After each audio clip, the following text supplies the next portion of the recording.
At the RAI Amsterdam, I'm talking to Sophie Wawro. She's the event director of Money2020, which is coming to us in June. Sophie, Money2020, Copenhagen, and now it's Amsterdam. Why? Yes. So the show grew much faster than we were expecting it to, actually. So, which is a good thing, a great thing. Oh, come on! Obviously. How big is it in Las Vegas?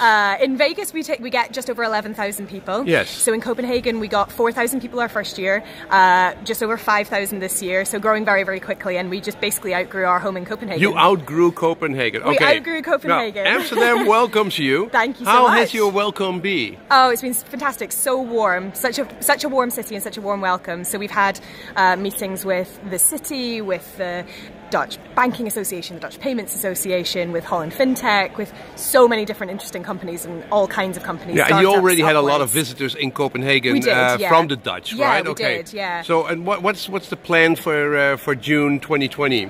So in June we will be here en masse. So we have 3-day show, Monday, Tuesday, Wednesday, at the beginning of June, and we are running 8 stages this year. So we've added an extra one. So we've got our keynote stage, which takes up to 4,000 people, which is enormous, and then a range of smaller stages where we're doing lots of interesting other content, and we cover everything through from banking, payments, risk, security, Bitcoin, all kinds of stuff. So everything that fits under the umbrella of fintech has a home at Money2020. Yeah.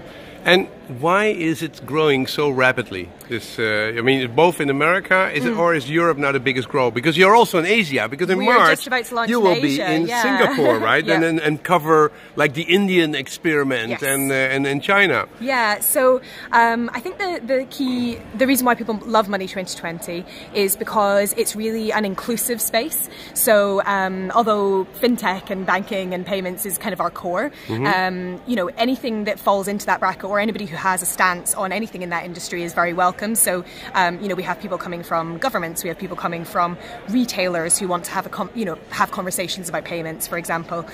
So it's really a big community and very welcoming. And as fintech grows, the definition of what it means to be a Money2020er grows also. Yeah. So it's you've done a really good job to get all the entrepreneurs and the startups together with all the incumbents. Yeah. And they love each other. Yeah, it's great. I mean, the narrative has changed a lot even in the last, say, 3 years, I would say, at Money2020. So when I first started working on the Europe show, the narrative we had in the Vegas show that year was all about banks, you know, stealing, their lunch being stolen by startups and all that kind of stuff. Now the conversation has completely changed. You don't hear that kind of narrative anymore. It's much more about, you know, collaboration and partnerships. Yes. And that kind Everybody of thing, loves each other. Which is brilliant. Yeah.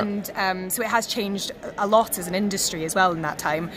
Do you have examples in June of companies which really work together, you know, the startups and the incumbents, which really produce something? Because everybody has been declaring love for each other for a while, and has doing proof of concepts and pilots. But are there examples of real things which changed? Yes, absolutely. I think that for us this year, for 2018, is a really big focus. So traditionally we've done lots of panel discussions, and that's been kind of our primary way of doing content. This year we're doing a much more diverse program with a lot more case studies. So I think there are particular topics that really lend themselves to really in-depth case studies. For example, I think everybody's a bit sick of talking about blockchain as a hypothetical, you know. No, we want examples. We want real examples. That's nice, actually, things. because the day after 2020 ends on Thursday, I'm going to do the blockchain conference, and we're going to do also, and it's all about practical case, because we're sick and tired of, you know, the principle. But that's for more areas. So it's really about practical example. Yeah, exactly. Okay, what's worrying you to death? I mean, what's really worrying you about moving from Copenhagen to Amsterdam? What are your really worries? Question. So one of the things that keeps us up at night is we have a really late booking profile. So people like to decide to go to a show really late, which is brilliant and not a problem apart from just but you have subscription which goes So I'm thinking a lot about making sure everybody has a really great experience. That's what I spend a lot of my job thinking about, is what we do in terms When of... do people decide to come? What percentage is 6 months before, and what percentage is 1 month before, and 1 week before? So I think probably about 50% come in the last kind of month and a half. It changes depending on where you are.